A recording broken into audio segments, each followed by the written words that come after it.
YouTube. They were reacting to a video about Watcher. I was not that familiar with these people until their controversy, but I guess they made their own sort of streaming paid service, and it didn't seem to go well. So they said goodbye YouTube in this video. This was them announcing their thingy, their goddamn SideMen Plus streaming service, if you will. How is it going to be different than the YouTube experience? Probably won't. Streamer, I think, is a place that reflects what our content is. First of all, bigger and better content. Okay, and it seems like it didn't go well because all the videos in my recommended are talking about their apology. It's impossible to say what the worst feeling in the world might be. Childbirth is usually towards the top of that tier list for how painful it is. Okay. But I actually think there's a right answer to what the worst feeling in the world is. Being dead. And a YouTube...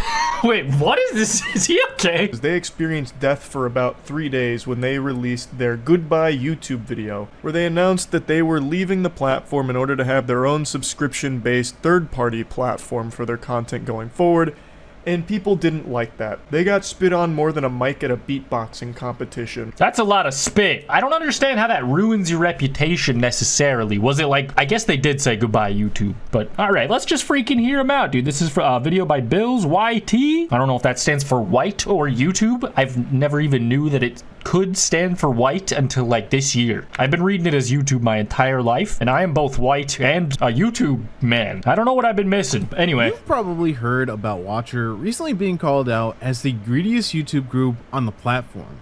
At the end of April, they announced that they were leaving YouTube and abandoning their channel to move all of their future content behind a paywall on their own website. Why are they called Watcher?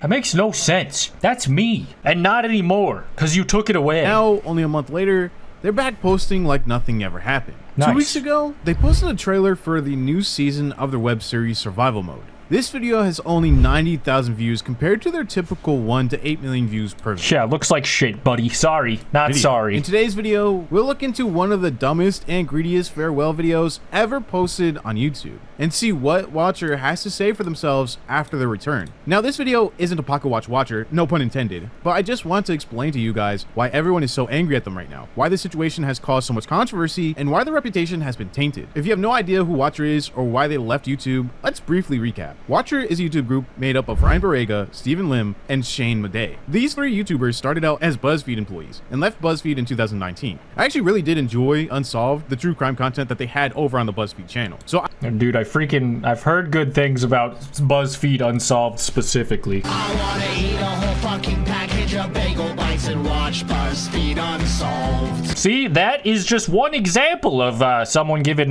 praises of BuzzFeed Unsolved. Shout out to Happy dude. But I heard that was a pretty good show, but freaking I could understand if you're an ex-BuzzFeed hired host type figure and then you move to YouTube, maybe you wouldn't have the same respect for your audience as if you just built this shit from the ground up. I don't know. I'm trying to be more harsh now because everyone seems to be on their ass. Maybe I've been not paying attention to them for good reason, dude. They sold me out even though I wasn't watching Watcher. I came over to this channel thinking that they would be posting the same content. They began posting to their own channel on April 9th, 2019. On this channel, for 5 years, Watcher uploaded BuzzFeed-style content, including talk shows, Q&As, cooking videos, vlogs, and ghost hunting comedic web series episodes. Yeah, I wouldn't watch any of that. 19th, 2024, Watcher posted a 15-minute video called Goodbye YouTube, announcing that they were abandoning their YouTube channel and moving all of their Imagine, I'm trying to like recontextualize this as like paying for a BuzzFeed premium subscription, which is just like, no, you're lucky I'm watching you on this platform. You're taking up space here. And if you go somewhere else, good riddance. TBH on God, someone else will take your place. Get with the program, buddy. Content behind a paywall on their new and improved website. This farewell video has received over 2 million views, but has only 38,000 likes and over 270,000 dislikes. How They do start you by taking know? a trip down memory lane and talk about how YouTube has impacted each of their lives. After expressing appreciation for their fans and YouTube itself, they explain that they need to make more money, and YouTube AdSense revenue isn't enough to fund their content creation expenses or pay their employees. Huh. Alrighty.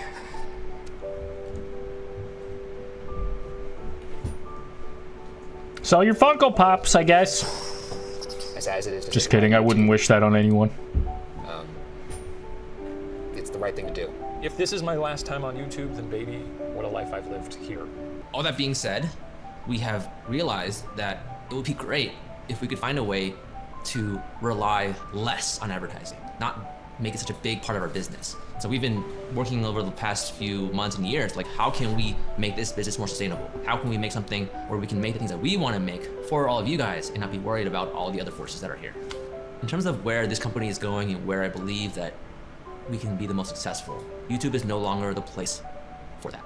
This seems all well and good and everything, up until you realize that they are also saying that paying to watch their content will now be the only way to watch them moving forward, unless you just want to rewatch their old videos forever or see sneak peeks to new content not available on YouTube. They say they don't want to lay people Bro, I'll just go watch Zach Baggins' Ghost Adventures. I don't give a fuck. off, but they're just adding more expenses to the mix. Now there's a need to maintain their website, which just adds more labor for their employees. They're also adding Adam and Andrew from Worth It to the new content, which is only adding more people to the payroll that they already claim they can't afford. In the description they wrote, the fun will continue at watchertv.com. We hope to see you there. Under this, they linked their merch and listed all of their employees. Because of backlash from this video, Watcher has lost over 90,000 subscribers so far. I mean, they had to have been planning to post something on YouTube going forward though, right? Because otherwise they're just never gonna grow bigger and just cash out and leave, I guess, when their shit dies down. Because if you're not on YouTube, no new people are gonna find you. And their subscriber count is still dropping every single day. I think there are two main reasons why this video got so many dislikes.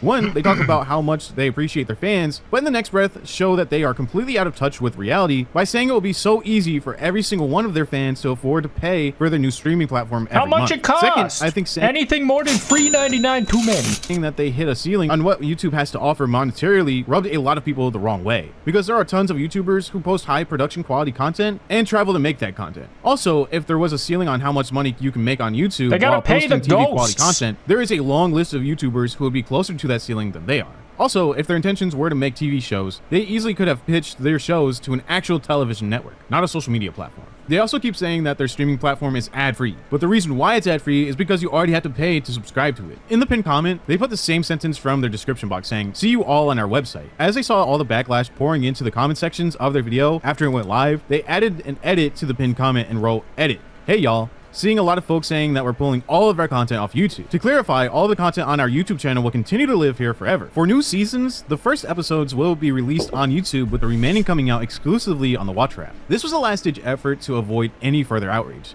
If you read between the lines, all this edit says is, "Hey y'all, stop being so angry. Did you actually watch the video? We aren't deleting our channel or videos. Even though none of you thought we were, and that's not even what you're all mad about, we are still not going to change our plan for posting all future videos on the website. But we literally said we'll post a trailer and episode 1 for each series on YouTube for free. Why isn't that enough? It'll be like a free trial that leaves you on a cliffhanger and entices you to pay to watch the rest on our platform." Now, it's not like Watcher is a streaming service like Hulu, who would make absolutely $0 if it wasn't for its monthly subscriptions. Watcher already has Google AdSense revenue, sponsors, Patreon revenue, merch sales, and I'm sure a whole lot more. Hulu also has hundreds of shows and movies, not just one group of guys. But I honestly have beef with Hulu after they put Lanky Box out of all the content creators on their streaming. Whoa!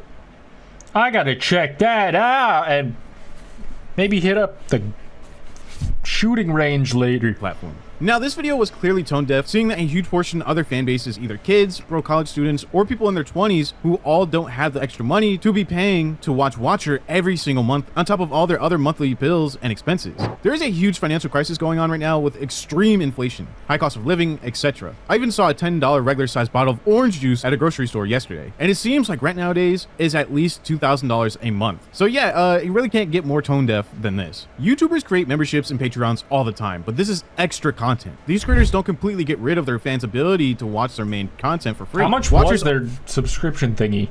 Almost 3 million loyal like $10 fans have been watching and supporting them for years on YouTube. Their fans may have been watching for free, but Watcher has almost 400 YouTube videos posted to their channel. I don't know. Part of me thinks the outrage is a little disproportionate to what happened, but it definitely was tone deaf. I think that's a good way to put it. I think that saying like goodbye YouTube, like that goes like a little beyond clickbait to where people are gonna be a little emotionally reactive to that, reactionary. They're gonna react to that with a little bit of emotion because they might get the wrong idea, like freaking.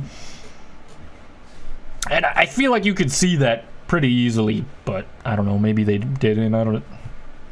Reacts for years, and the majority of these videos have 1 million to 8 million views. These millions of free-to-watch views add up to hundreds of thousands, if not millions of dollars per watcher. This should be more than enough to make great content and pay their employees very well. Also, don't forget that since they have so many...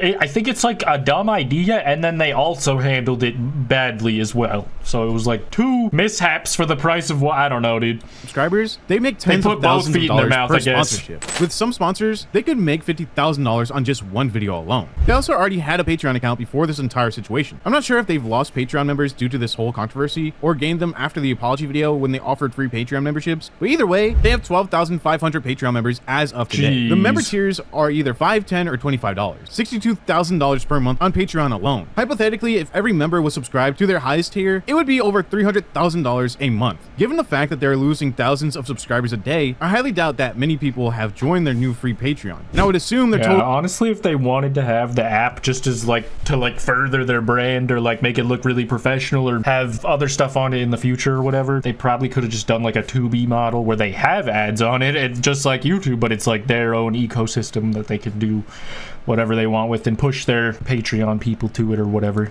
Members I feel like that would have went over well.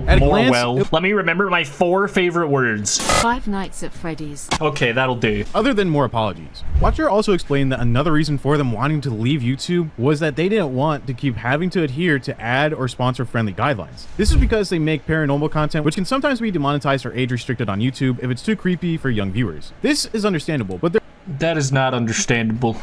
It is just a bunch of men pretending to be scared in a room. There's a similar channel to theirs called Dead Meat. Dead Meat makes horror movie review content that also has to adhere to ad guidelines. But James H. Well, they show simulated violence in their videos, which is a hard hurdle to hurdle over, no matter how you look at it. The creator behind this channel, who has over 6 million subscribers, has never he just cut his arm off, brother. Threatened to remove the ability to watch his content for free on YouTube, just because it's hard to adhere to ad guidelines in his niche. I'm also very confused because one of the big TV shows that is going to be on the Watcher streaming service is a show about traveling and trying new foods. I don't see how that is not ad friendly. In the farewell video, I don't really foresee you guys doing anything that edgy, I'm not gonna lie, but I mean, you know, maybe the Zach Baggins Ghost Adventures get too scary. About being able to bring back shows that perform badly on YouTube and put them on the new platform. And not only will there be new, fresh shows, we're going to put it up to the members to resurrect a show. What you should have done is said, click here to see my member. They should have made an OnlyFans. Just the boys this time. You watch, we watch, everybody check your watch. It's time for the boys. They're here, like never seen before. There's a better chance I'd subscribe to that than whatever they're pitching right now. I ain't watching that. What a weird, wonderful idea that would be. You don't sound like you believe that, but they're already getting Patreon money monthly and YouTube money monthly. They could have just made a free streaming service with ads and other shit, and then put your edgiest ghost video on there too for a pay-per-view or something to get people warming up to it. I'm just spitballing here. This video feels like if you asked AI to write a script for an apology video that would make your fans like you again. We messed up. A lot of you spoke out with extremely valid comments and concerns, and we want to take the time now to address those. We've been reading the things you've been saying, and we're sorry for the way we handled this, as well as the way we communicated it. We understand where you're coming from, and we're making immediate changes. First, we want to affirm that you are the reason why we Dude, this reminds me of the freaking Vine Bros like 10 years ago when they were doing the React bullshit. It's like the same damn room, dude. We're sorry for confusing people by using terminology like our React format. And the way they're just like reading up a script at or someone me. reacts to something else is something we would try to control. When we referenced licensing the React format, we only meant our specific series. Thanks for clearing that up, boys. It was insensitive. We didn't properly express how much we appreciate all of you. And we did a really bad Which is job. understandable if you admit that you are a robot person on the inside. We also want to deeply apologize for our ignorance around the impact of the cost. We regret stating and implying that it's a price that anybody can afford, and we fully acknowledge that it is not. We didn't take the proper consideration for how this cost would affect you, and hope you know that we are taking this as a serious learning experience. I don't know what to do with this information, dude. I mean, if I was a fan of these people, I guess I would be let down, but I think as a not fan, I'll just remain that way. This was a good video. I'll link the full thing down below. Shout out to Bills YT. How do you guys feel about this Watcher scandal, dude? Do you think it was overblown out of proportion, or do you think it was well-deserved criticism? Do you think they fumbled the bag and the other bag, trying to get a third bag? Thanks for watching this reaction video. Hit the like button if you enjoyed it. Subscribe if you're new. I'll see you in the next one. Mwah.